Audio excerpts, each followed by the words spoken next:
지난주 이번 주 코로나 때문에 아직도 가정에서 해제되지 않은 분들이 많으신 것 같아요. 가정에서 지금 예배드리고 있는 우리 가족 여러분들, 그 가운데도 하나님 함께 하시는 줄 믿습니다. 오늘 예배 가운데 하나님께서 말씀하심이 여러분들의 심령 가운데 세워져서 여러분들 안에 있는 모든 연약함과 근심들이 주의 말씀 가운데 해갈되는 하나님의 크신 은혜가 임할 수 있기를 주의 이름으로 축원합니다. 오늘은 하나님의 상속자가 되려면 이라는 말씀으로 함께 은혜 나누려고 합니다. 당시 기독교의 중심, 기독교의 주류는 예루살렘 교회였습니다. 그 예루살렘 교회는 그 당시 어쩔 수 없이 유대교라고 하는 유대교와 좋은 관계를 유지해야만 했습니다. 그래서 어쩔 수 없이 예루살렘 교회는 유대교의 율법을 거부할 수 없이 교회 안으로 그대로 받아들여야만 했습니다. 그럴 수밖에 없었던 이유는 예루살렘 교회 교인들 대부분이 유대교를 믿다가 기독교로 개종한 사람들이었기 때문에 태어나면서부터 뼛속 깊이 유대교 사상이 자리 잡혀 있었던 사람이었기 때문에 그들 가운데 유대교는 잘못된 것이다라고 말할 수 없는 상황이었어요. 그래서 유대교의 율법을 예루살렘 교회는 그대로 받아들일 수밖에 없었습니다.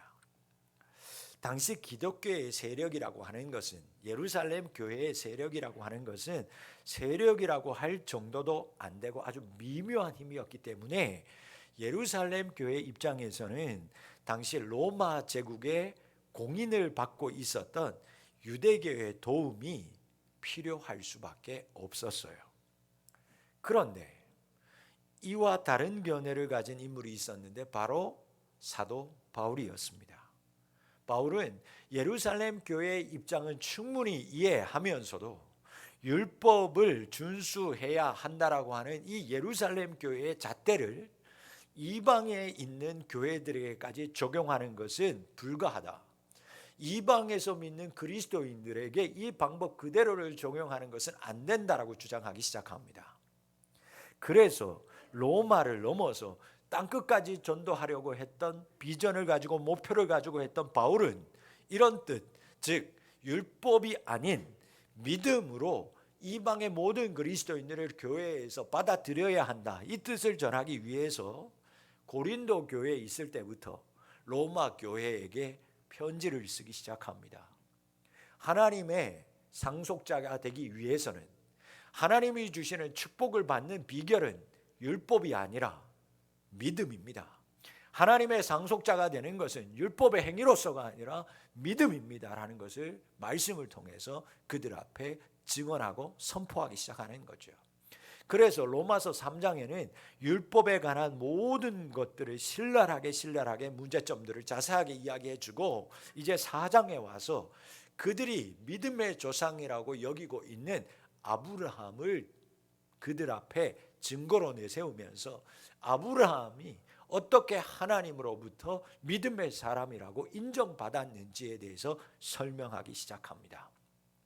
아브라함은 구원의 도구로, 구원의 방편으로 율법이 사용된 사람이 아니다. 너희들도 알다시피 아브라함이라고 하는, 너희가 믿음의 조상이라고 부르는 아브라함은 믿음으로써 구원을 받았다라고 이야기하는 거예요. 그래서 오늘 본문 13절의 말씀에서 바울은 아브라함이 하나님의 상속자가 된 것은 율법 때문이 아니라 오직 믿음 때문이라고 선포하면서 하나님이 약속하신 것을 믿는 믿음을 강조합니다. 여러분, 하나님이 아브라함과 언약을 세우는 창세기 15장에 갔을 때 하나님이 아브라함을 축복하기 위해서 그에게 나타났을 때 아브라함이 하나님에게 하소연을 합니다. 하나님, 나에게 축복하려고 하는데 나는 축복받을 만한 근거가 아무것도 없습니다. 여러분, 당시에 우리나라도 마찬가지예요. 지금 무자식이 상팔자라고 하지만 우리나라도 어르신들 지금도 마찬가지고 자식이 복이라고 생각했던 세대니까, 그 옛날 하나님이 그냥 그 정말 태초에 그때의 아브라함 시대 때는 말할 것도 없었어요. 사람이, 자식이 복이었어요. 근데 하나님이 축복한다고 하는데 나에게는 자식 하나 없습니다. 나이가 지금 80이나 되었는데 자식 하나 없는 게 내가 어떻게 복을 받을 수 있습니까? 하나님 앞에 하소연을 합니다. 그래서 하나님, 나는요 어쩔 수 없어서 나의 있는 종들 중에서 가장 똘똘하고 내 말을 잘 듣고 가장 성실하고 보기에 자녀 삼아도 양자 삼아도 될 만한 종 엘리에셀이라는 종 하나가 있는데 그 종 나는 이제 내 자식으로 삼아서 상속 다 해줄랍니다. 그때 하나님의 아브라함의 이야기를 듣고 그에게 이렇게 얘기합니다. 아니, 너의 상속자는 이 엘리에셀이 아니라 너와 너의 아내 사라에게서 태어나는 아들이 너의 상속자가 될 거야. 그리고 그를 데리고 시청각 교육을 시키러 바깥으로 데리고 나가죠. 그리고 깜깜한 하늘에 새까맣게 너무너무 무수하게 많이 펼쳐져 있는 별들, 무별들을 바라보게 하고, 봐라, 너의 자손이 저와 같을 거야. 그리고 또 하나 약속할게. 네가 지금 밟고 있는 땅, 이 가나안 땅도 내가 너에게 줄 것이다. 창세기 15장에 그렇게 약속하고 하나님이 떠나갑니다. 여러분, 하나님으로부터 약속을 받았어요. 하나님으로부터 땅과 하나님으로부터 자식까지 축복으로 내가 주겠다고 하는 약속을 받은 축복의 상속자가 이제 아브라함이 되었습니다. 얼마나 기뻤겠어요. 바울은 오늘 로마서 4장 16절 말씀에서 아브라함이나 그 후손에게 세상의 상속자가 되리라고 약속합니다. 언약합니다. 즉 이 얘기는 하나님이 아브라함에게 하신 그 상속하는 약속은 율법으로 말미암는 것이 아니라 오직 믿음의 의로 말미암은 것이다. 그래서 창세기 15장에 뭐라고 말하냐면 6장 우리가 잘 아는 하나님이 이렇게 아브라함이 하나님을 믿었다. 아브라함이 여호와를 믿으니 하나님께서 그것을 그의 의로 여기셨다. 그런 말씀이 나오잖아요. 그 말씀을 아브라함이 믿었어요. 믿는 모습을 보고 하나님이 그를 의로운 사람이라고 믿어줬어요. 그리고 그에 약속했어요. 땅을 줄게, 자식을 줄게. 아브라함은 믿음의 상속자가 되었습니다. 그래서 오늘 로마서 4장 16절 말씀은 창세기 15장 16절에서 말씀했던 아브라함이 여호와를 믿으니 여호와께서 이를 그의 의로 여기셨다라고 하는 말씀을 다시 반복하면서 강조하는 거예요. 여러분, 바울은 유대인들에게 말합니다. 너희 조상 아브라함이 하나님으로부터 자식과 땅의 모든 것을 물려받는 상속자가 된 것은 무엇 때문이냐? 하나님을 믿는 믿음 때문이었다. 그가 한 게 뭐 있냐? 그가 한 것은 오히려 하나님 앞에 푸념하고 원망하고, 하나님 나는 자식도 없어요. 그래서 나는 내 앞에 있는 이 종을 나의 상속자로 삼을 거예요. 그에게 믿음이 전혀 없었음에도 불구하고 하나님이 하시는 말씀을 믿는 것을 보고 하나님이 그를 믿음의 상속자로 삼은 것이다. 그에게는 행동도 없었고 율법도 없었지만 그가 상속받을 수 있는 근거, 그것은 그의 믿음이었다. 사도 바울은 분명하게 가르칩니다. 사실 당시 예수님 시대의 유대인들은 모세의 율법을 따라 사는 것이 하나님의 뜻대로 산다라고 철두철미하게 믿었고 철석같이 믿었던 사람이었어요. 그래서 태어나면서부터 5살 되면서 말을 읽기 시작하기도 전부터 모세 오경을 외우기 시작하면서 그들은 살았습니다. 그래서 율법대로 살아야 된다. 그래서 십계명을 다 쪼개어서 수백 가지로 나누어서 지금까지도 그들은 안식일이 되면 엘리베이터에 있는 모든 전원을 내립니다. 그 버튼 누르는 것도 일이기 때문에 일하지 말아야 된다라는 거죠. 그래야 하나님의 축복받는다라고 생각하면서 살았던 사람이고 지금도 그렇게 생각합니다. 그래서 모세 오경, 유대인들은 모세로부터 시작된 율법이 그들의 삶의 전부였고 잣대였어요.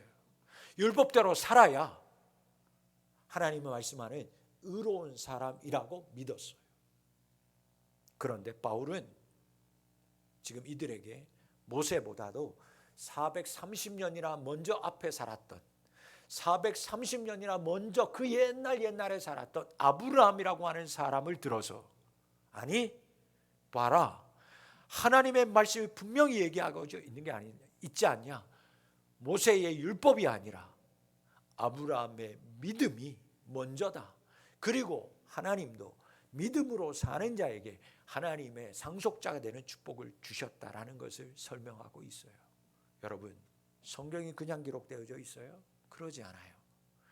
말씀에, 여러분, 성경에도 모세가 먼저 등장합니까? 아브라함이 먼저 등장합니까?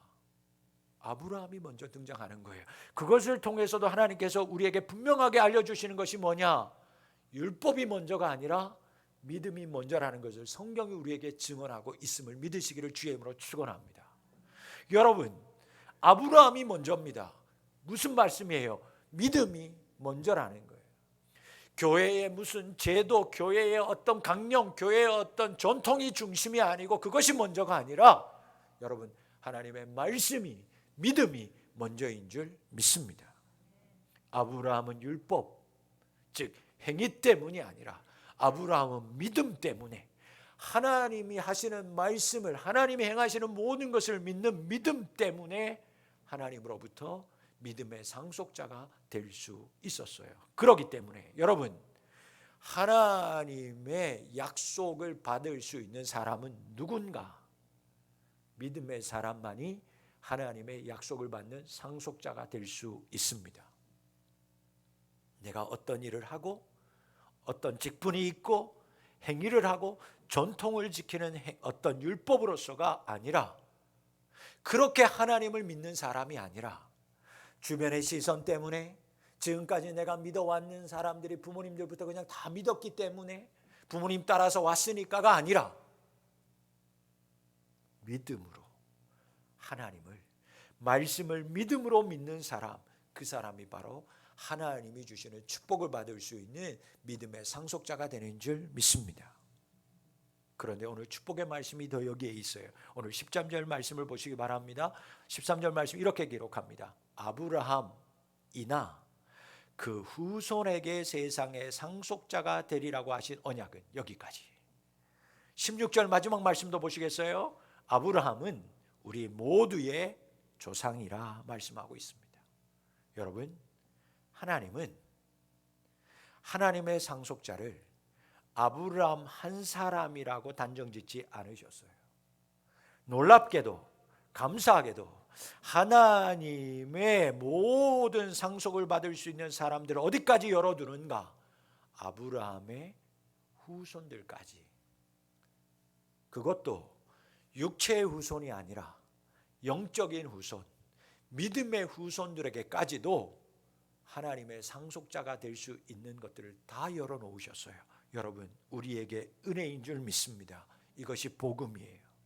그러므로 여러분, 이 말씀대로 하나님의 말씀이 진실이라면, 하나님의 말씀이 진짜라면 우리도, 이 자리에 있는 여러분도, 지금 가정에서 예배드리고 있는 여러분들도 하나님의 축복을 받을 수 있는, 땅과 자녀와 세상의 모든 것들을 하나님으로부터 상속받을 수 있는 자격이 있다 없다? 있다. 할렐루야. 여러분, 은혜예요. 복이에요. 세상의 상속자가 되어야 돼요. 그러면 세상의 상속자가 되는 게 어떤 복일기에, 세상의 상속자가 된다는 게 과연 어떤 의미일까? 여러분, 이 세상을 누가 지으셨어요? 몰라요? 이 세상을 누가 창조하셨어요? 그러면 이 세상의 주인은 누구세요? 그럼요. 여러분, 이 세상은 하나님이 지으셨어요. 이 세상은 하나님의 거예요. 여러분, 소유권이 분명해야 돼요. 여러분, 여러분의 집의 이름이 지금 누구 걸로 돼 있어요? 여러분 집 이름 누구 걸로 돼 있어요? 남편 이름으로 돼 있죠. 속 아프죠. 여러분들의 이름으로 바꿔놓을 수 있어요. 여러분, 그 이름이 상속자예요. 그게 너무너무 중요한 거예요. 등기등본을 떼보면, 등기비등본이 맞는지 모르겠지만 뭐 다 떼보면 그 사람의 이름이, 그래서 그 사람 이름으로 다 세금 나오고 그 사람 이름으로 세금 내야 되는 거예요. 그 사람이 상속자니까. 세금 안 내는 사람은 그게 좋은 게 아니에요. 그러니까 사실은 내게 아무것도 없으니까. 여러분, 이 세상의 주인은 여러분 하나님이에요. 그러면 이 땅의 주인도 하나님이에요. 아무리 세상의 왕이 권세가 많고 강하다고 해도 권세 있는 사람들이 너무 많아서 이 세상을 다 점유하고 있는 것처럼 보일지라도 이 땅의 주인은, 이 땅의 소유는 하나님이신 줄 믿습니다. 여러분, 그런데 하나님이 이 모든 것을 누구에게 주겠다? 하나님을 믿는 믿음을 가진 사람에게 주겠다. 그 사람을 상속하겠다라는 거예요. 저는 안타깝지만 부모님에게 상속받을 게 하나도 없어요. 그래서 누군가가 상속받는다, 집 한 채라도 상속받고 땅이라도 상속받으면 부러워요. 안 부러워요, 여러분? 여러분 부러워요. 시골에 갔는데 누가 자식한테 뭐 땅 몇 마지기를 뭐 몇백 평을 뭐 몇천 평을 줬다고, 야, 줄 거라도 있었으면 좋겠는데 줄 것도 없고 받을 것도 없는 자식 입장에서는 야, 우리 아버지 뭐 했나, 그런 생각이 들죠. 받는 친구들 보면 부럽죠. 부러워요. 그런데 여러분, 하나님이 보세요. 우리가 여러분 다 잘 알고 있는 말씀, 하나님이 천지창조를 다 6일에 다 끝내시고 나서 남자와 여자를 다 마지막에 창조하죠.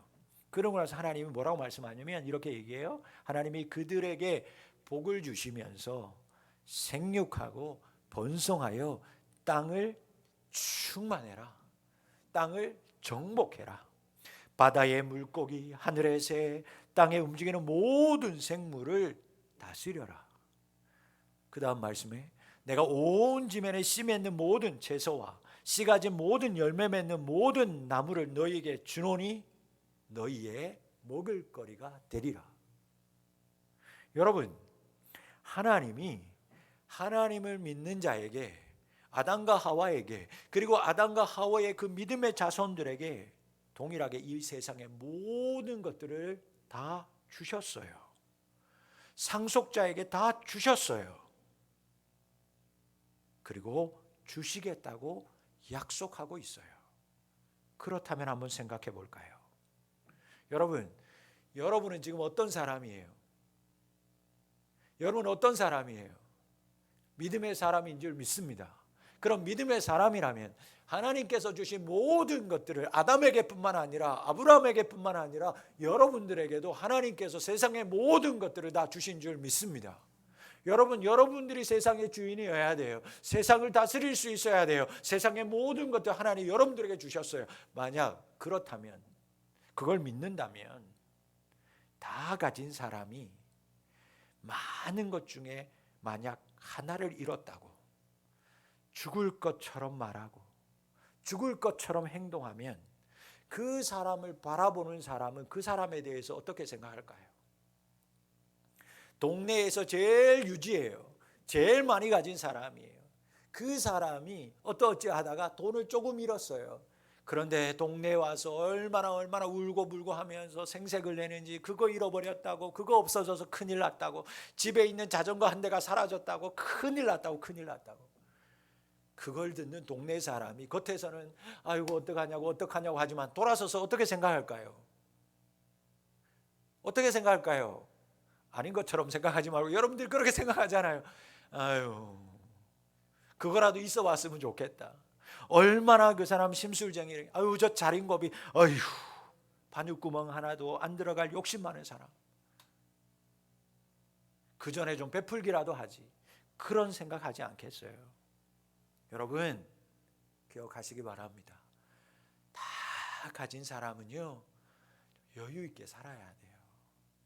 다 가지고 있는 사람은 좀 베풀면서 살아야 됩니다. 가진 것 중에 하나 잃어버렸다고 세상 다 잃은 사람처럼 살면 안 되는 거예요.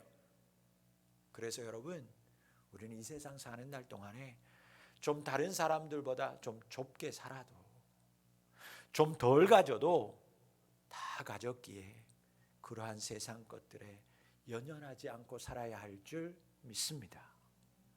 여러분, 세상을 다 가진 사람, 하나님으로부터 다 받을 수 있는 사람은 돈 잃었다고요? 건강 잃었다고요? 명예 잃었다고요? 세상 다 잃은 것처럼 살면 절대 절대 좋은 소리 듣지 못하는 거예요. 없는데, 분명 내가 저 사람 잘하는데, 저 사람 부모님으로부터 물려받은 것도 없는데, 요즘에 되는 일도 코로나 때문에 다 문도 닫고 안 되는 거 내가 다 알고 있는데, 아니 저 사람 뭐지? 왜 저렇게 다 가진 것처럼 저렇게 여유 있게 살지? 왜 저렇게 편안하지? 여러분, 세상 앞에 우리는 그런 말 들을 수 있어야만 합니다. 왜? 우리는 다 가질 거니까요. 이미 다 가지고 있으니까요. 그런 여유 있는 담대한 우리 성도님들이 되실 수 있기를 바라고, 더 나아가 베풀며 살아갈 수 있는 성도들이 될 수 있기를 축복합니다. 하나님이 이미 여러분에게 세상을 다 주셨어요. 다 맡기셨어요. 이런 버린 것보다 여러분 받을 것이, 가진 것이 아주 더 많다라는 것을 기억하며 살아가는 우리 성도님들이 될 수 있기를 소망합니다. 자, 그렇다면 이제 우리도 아브라함과 같은 믿음이 있어야 이 모든 세상의 것들을 다 상속받을 수 있는 상속자가 되는 거예요. 복은 좋은데 상속받는 건 조건이 있어요. 믿음의 사람이 되어야 된다라는 거예요. 그렇다면 하나님의 상속을 받은 아브라함이 어떤 믿음이었기에 세상의 것을 다 받을 수 있는 이런 축복의 사람, 상속자, 하나님으로부터 상속받는 상속자가 될 수 있었을까? 아브라함의 믿음을 우리는 닮아가야 되고 알아야만 합니다. 여러분, 어떤 믿음이었을까? 첫 번째, 아브라함의 믿음은 약해지지 않는 믿음이었습니다. 사랑하는 성도 여러분, 약해지지 않는 성도님들이 되실 수 있기를 바랍니다. 19절 말씀을 함께 보실까요? 19절 말씀입니다. 그가 100세나 되어 자기 몸이 죽은 것 같고 사라의 태가 죽은 것 같음을 알고도 믿음이 약해지지 아니하고. 여러분, 예수님이 아브라함을 처음 나타나서 만나는 장면이 창세기 12장이죠. 본토 친척 아비 집을 떠나라. 내가 너 믿음의 조상이 되게 할 거야. 그때가 그의 나이 75세였어요. 조금 전에 말씀드렸던 창세기 15장에서 엘리에셀 때문에 푸념하고 하늘의 별을 보면서 내가 너 믿음의 자녀로 삼을 거야. 축복의 상속자가 될 거야. 너에게 자식을 줄 거야. 약속했던 때가 80세였어요. 그런데 그 80세 이후에 아브라함에게는 그 어떤 말씀의 결론도 나타나지 않았고 말씀이 이루어지지 않았습니다. 언제까지요? 99세가 될 때까지. 여러분, 100세가 되어서야 아브라함이 이삭을 얻어요. 성경은 아브라함의 믿음을 이야기할 때 여러분, 모든 것이 그의 생각대로 그의 뜻대로 이루어졌다라고 말하지 않습니다. 술술술술 풀렸다라고 얘기하지 않아요. 여러분, 오히려 오늘 말씀대로 그의 몸은 죽은 것 같다라고 얘기하고 있어요. 무슨 말씀이냐? 하나님의 약속을 받았습니다. 얼마나 좋았어요. 75세 때, 80세 때 하나님이 이 자식이 아니고 이 종이 아니라 너에게서 나는 태에서 나는 아들이 축복의 사람일 거야. 그 얘기를 받을 때 얼마나 뜨거웠겠어요. 그러는 사이에 하루가 지나갑니다. 1년이 지나갑니다. 올해는 생기겠지, 올해는 생기겠지. 아니요. 처음부터 시작한다면 75세부터 100세가 될 때까지 25년의 세월, 약속을 자식을 주시겠다, 별을 보고 축복해 주시겠다 하는 20년의 세월, 적어도 20년의 세월이 지나가는 동안에 딸 하나, 그 당시 딸은 뭐 아무런 어떤 의미도 없는 자식이었음에도 불구하고 딸 하나조차도 없었어요. 아니 뭐 임신되어서 조산하거나 그런 것도 없었어요.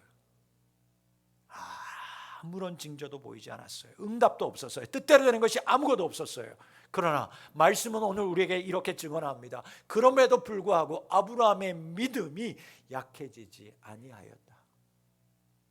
죽은 것 같았지만, 죽을 것 같았지만, 그런 죽을 것 같은 상황이었지만 아브라함의 믿음은 약해지지 않았다라는 거예요. 아브라함에게 하나님의 약속이 있었습니다. 축복이 있었어요. 그러나 여러분, 그에게 그 약속만 있었습니까? 축복의 말씀만 있었어요? 아니요. 그 약속을, 축복을 믿지 못할 조건들도 그에게는 충분히 차고 넘쳤어요. 오히려 그런 것들이 더 많았어요. 다른 약속도 아니에요. 하나님이 그의 아브라함에게 하신 약속은요, 자식에 대한, 아들에 대한 약속이었어요. 후손에 대한 약속이었다고요. 그렇다면 아브라함 입장에서는요, 무엇이 가장 중요합니까? 세월, 시간이 중요해요. 나이. 75세에 부름 받았어요. 80에서 하나님의 약속을 받았어요. 근데 지금 100세가 다 되었어요. 여러분, 자식을 보려면 다 때가 있잖아요. 근데 시간이, 세월이 속절없이 지나갑니다. 그러는 사이에 아내의 사라의 생리도 끊어져요. 작은 희망의 불씨마저도 사라졌습니다. 자신의 나이를 보아도, 자신의 아내 사라의 몸 상태를 보아도요, 이젠 하나님이 약속된 건, 실현되는 건 불가능이에요. 하나님 분명하게 약속했는데 세월 앞에서는 장사 없다고, 여러분 이것만 봐도 아브라함에게는 믿지 못할 조건들이, 환경들이 그득그득 넘쳐났어요. 불평할 수 있었어요. 원망할 수 있는 조건들이 너무 많았어요. 그러나 아브라함은요, 이런 악조건 속에서도 믿음이 약해지지 않았던 사람입니다. 여러분, 아브라함의 믿음은 충분히 믿지 못할 상황이 넘치는 속에서도 믿음이 약해지지 않았던 믿음이었어요. 아브라함은 땅과 자손에 대한 약속을 하나님에게 직접 들었잖아요. 그러나 약속을 짓고 직접 듣고 참지 못해요. 세월이 계속 지나가면서 큰일 났어요. 이루어지지 않으니까 나름의 방법으로 자식을 얻기 위해서 후사를 얻으려 노력도 해봤어요. 그런데 그럴 때마다 하나님이 아브라함에게 찾아옵니다. 그리고 변함없이 얘기하는 거예요. 내가 너에게 약속한다. 너를 통해서 자식을 줄 거야. 나이가 들을 대로 들었습니다. 사라, 기력이 없어요. 그런데 그때마다 다시 하나님이 그에게 나타나요. 창세기 18장에 가보니까 사람 셋의 모습으로 예수님이, 하나님이 그에게 나타나지 않아요. 그리고 그가 달려가서 우유와 버터와 송아지를 잡아서 그에게 극진하게 섬깁니다. 그때 하나님이 그에게 이야기하잖아요. 내년 이맘때 너를 통해서 자녀가 태어날 거야. 여러분, 웃을 일이에요. 그래서 정말 웃었어요. 웃을 수밖에 없었어요. 왜? 일어나면 안 되는 일이니까요. 아니, 있을 수 없는 일이니까 웃었어요. 그러나 하나님이 그때 뭐라고 얘기하냐면, 여호와께서 능하지 못한 일이 있겠느냐, 책망하시면서 생리가 다 끝나버린 사라에게 아들이 있을 거라 약속합니다. 그때 나이 99세였어요. 아브라함은 다 끝났다고 생각할 때마다, 그래서 자신의 뜻대로 의심하여 사람의 방법을 쓸 때마다 하나님은 여지없이 그에게 나타났어요. 찾아오셨어요. 그리고 변함없이 말씀하셨고 약속하셨어요. 여러분, 이것은 무엇을 말하는가? 여러분, 아브라함이 민족의 아버지가 되고 상속자가, 세상의 상속자가 될 수 있었던 것은 하나님이 약속을 이루어 가셨기 때문인 줄 믿습니다. 아브라함은 믿을 수밖에 없었어요. 자신의 어리석은 행동과 상관없이, 자신이 처한 아주 나쁜 조건들 속에서도 그 상황과 상관없이 계속해서 약속하시는 그 하나님, 그래서 끝까지 언약을 이루어 가시고 끝내는 그 약속하신 것을 나와 상관없이 본인 스스로, 하나님 스스로 이루시는 신실한 하나님을 보면서 그의 믿음은 약해지지 않았어요. 그렇구나. 나는 내 뜻대로 살고 나는 이렇게 점점 약해지지만 하나님은 그럼에도 불구하고 나에게 찾아와서 말씀하시는 하나님이구나. 나는 안 된다고 나는 이미 포기했는데 하나님은 하나님의 약속하신 것을 계속해서 이루어 가시고 지금도 노력하고 열심히 일하시는 신실하신 하나님이시구나. 포기할 때마다, 믿음이 없어질 때마다 아브라함에게 찾아오시는 하나님을 경험하면서, 하나님을 만나면서 아브라함은 하나님을 믿기 시작합니다. 그의 믿음이 약해지지 않았어요.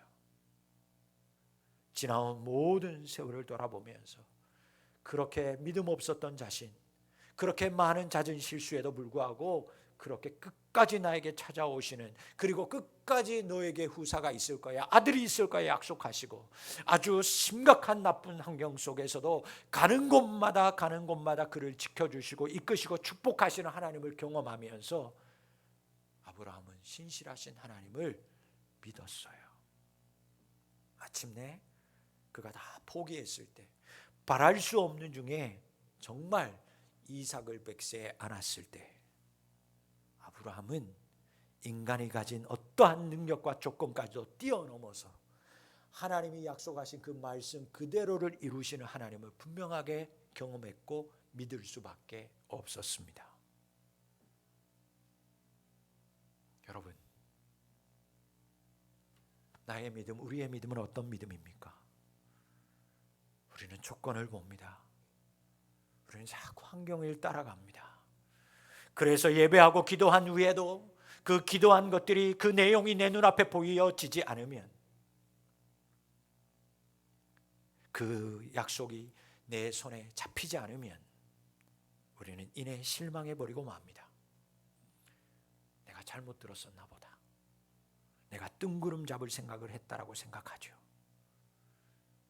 그래서 보이지 않고 잡히지 않으면 포기해버리고 말아요. 세월은 계속 흘러가는데 아무것도 내게서 이루어지지 않으면 우리의 믿음은 온데간데 없이 사라지기 일쑤입니다. 2년이 넘어서 3년이 되는 이 코로나 상황만 봐도 우리는 알 수 있어요. 믿음이 자라기는커녕 계속되는 악조건 속에서 우리의 믿음은 오히려 약해지고 있고 없어지고 있다는 것을 부인할 수가 없어요. 여러분, 지금 우리가 처해 있는 조건은 악조건이 맞습니다.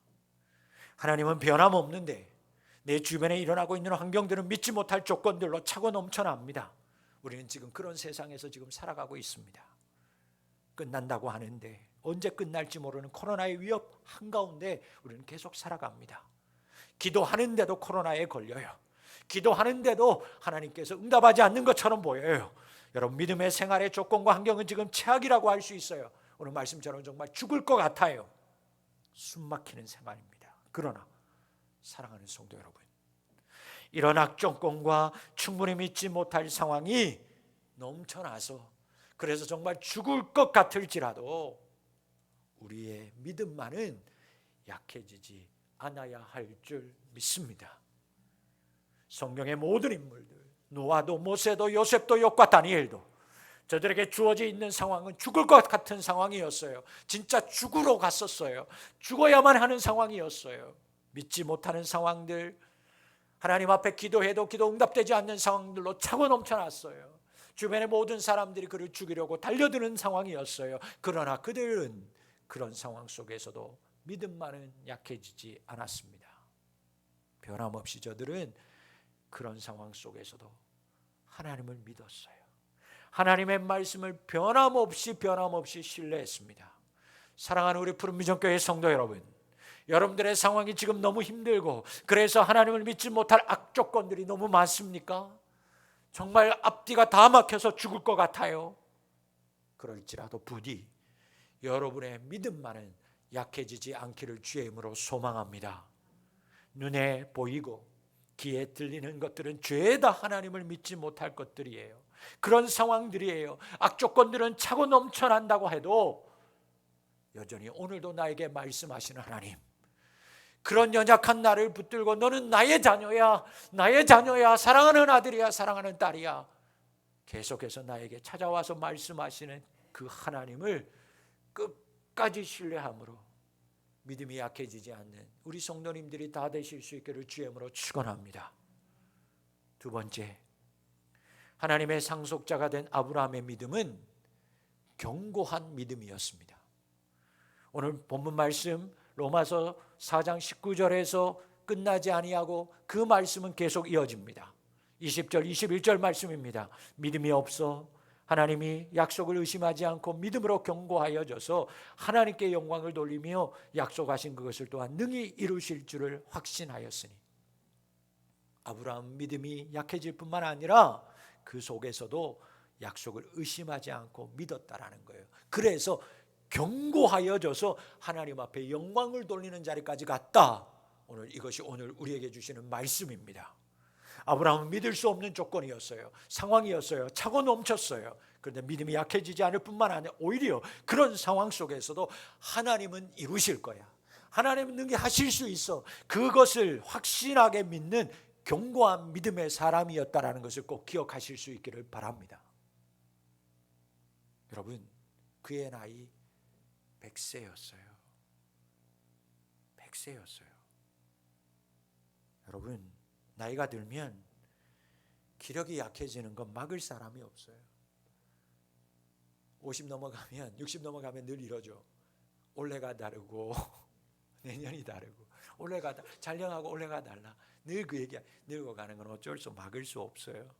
기력뿐이겠어요. 정신도 여러분 예전 같지 않아요. 우리 부모님들이 늘 그렇게 얘기하세요. 이제 정신이 없다, 정신이 없어. 이렇게 정신이 없어서 어떻게 사냐. 여러분, 맞아요. 인정할 수밖에 없어요. 나이 들면 모든 것들이 약해지기 마련입니다. 그러나 여러분, 나이 앞에서 모든 것들이 약해질지라도 단 하나, 믿음만은 오히려 견고해질 수 있는 줄 믿습니다. 여러분, 누가 허리가 곱고 손발톱이 갈라진 우리 할머니 할아버지의 기도가 약하다고 말할 수 있어요? 여러분, 누가 80, 90 나이 드신 그분들의 믿음이 적은 믿음이고 약한 믿음이라고 우리가 말할 수 있어요? 여러분, 우린 그럴 수 없어요. 우리나라, 대한민국, 한국교회를 믿음으로 지키고 세우신 분들은 누가 뭐라 해도 지금 젊은 세대가 아니라 새벽도 밤도 잊으신 채 그 어떤 일이 있어도 예배당에 나와서 예배하시고 기도하시던 우리 할머니, 할아버지, 그분들의 믿음 때문인 줄 믿습니다. 여러분, 우리 어머님이 이런 세상에 산다, 전쟁통에도 예배당에 모여서 기도했는데 코로나 시국에 교회도 못 가는 시대를 산다. 여러분, 우리 조상들은 그렇게 살았어요.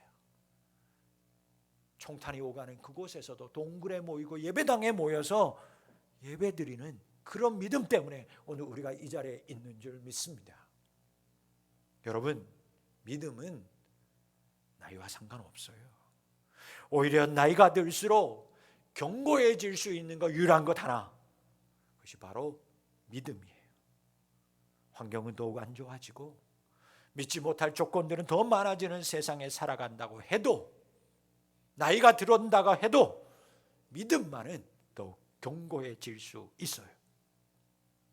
하나님은 오늘 우리에게 여러 믿지 못할 악조건, 불신앙 속에서도 우리의 믿음이 약해지지 않는 것으로 만족하지 않고 오히려 이런 상황 속에서도 우리의 믿음이 오히려 더욱 견고해져서 하나님께 영광을 돌리는 신앙인이 되기를 주님께서 우리에게 원하시는 줄 믿습니다.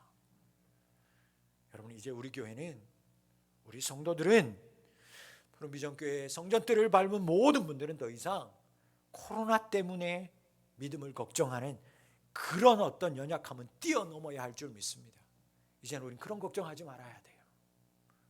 우리 교회 다음 카페에 들어가면, 밴드에는 여러분들 그냥 핸드폰에서 자주 들어오는데 카페는 잘 안 들어가는데, 여러분 핸드폰으로 카페 자주 들어갈 수 있어요. 카페에 들어가야 매주마다 업그레이드 있는 사진이나 뭐 변경되는 것도 보시죠.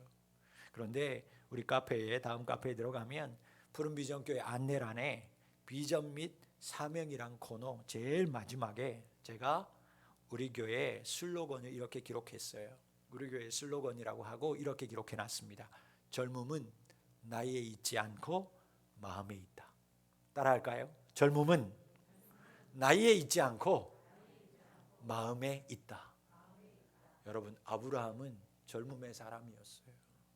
100세였지만 그의 젊음의 나이, 그의 믿음의 나이는 여러분 이팔 청춘보다도 뜨거웠어요. 그러므로 여러분, 우리는 이제 핑계하지 말아야 돼요. 100세 이하는 말하지 말아야 돼요. 내가 이제 100세 넘은 분들은 인정할게요. 100세 넘은 분들은 목사님, 내가 이제 100이 넘어서 이제는 조금 못하겠어요. 그럼 제가 이제 받아들일게요. 아브라함보다 나이 어린 분들은요, 우린 말하면 안 돼요. 여러분, 나이 들수록 더욱 믿음이 견고해지는 성도님들이 되실 수 있기를 축복합니다. 우리가 나이가 더해질수록 우리의 비록 몸과 정신은 정말 점점 쇠약해지고 연약해지겠지만 우리의 믿음만은 나이가 많아지고 나이가 더해질수록 더욱 견고해지고 하나님께 영광 돌리는 우리의 삶이 될 수 있기를 간절히 소망합니다. 그럴 수 있어요. 왜냐하면 정신력 때문이 아니라 말씀이 그럴 수 있다라고 말하기 때문입니다. 어떤 말씀이? 여러분, 믿음이 나이가 들수록 충분히 견고해질 수 있는 충분한 이유, 25절 말씀입니다. 25절 말씀에 예수는 우리가 범죄한 것 때문에 내줌이 되고 또한 우리를 의롭다 하시기 위하여 살아나셨느니라. 아멘.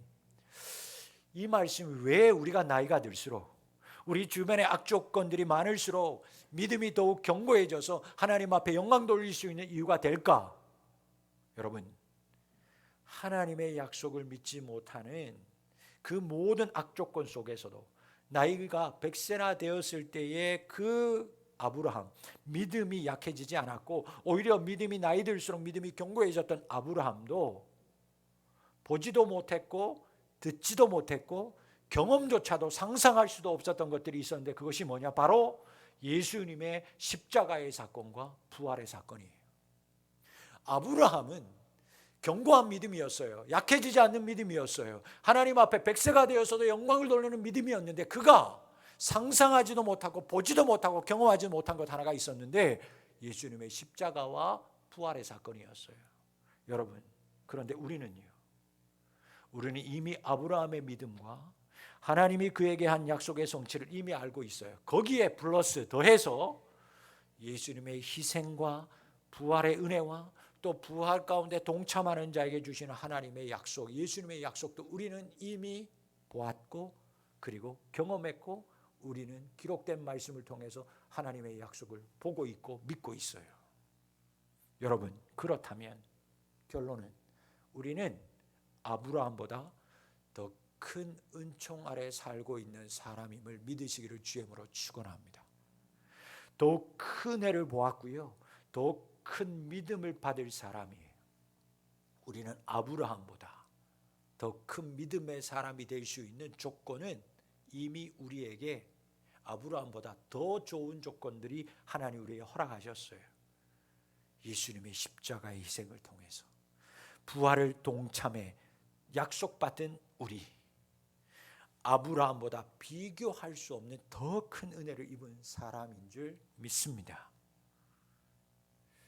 여러분, 그러기에 우리는 아브라함보다 더 견고한 믿음으로 하나님 앞에 살아갈 수 있는 충분한 조건을 이미 가지고 있는 사람이에요. 말씀을 맺습니다. 상속을 받을 수 있다는 건 너무 큰 축복입니다.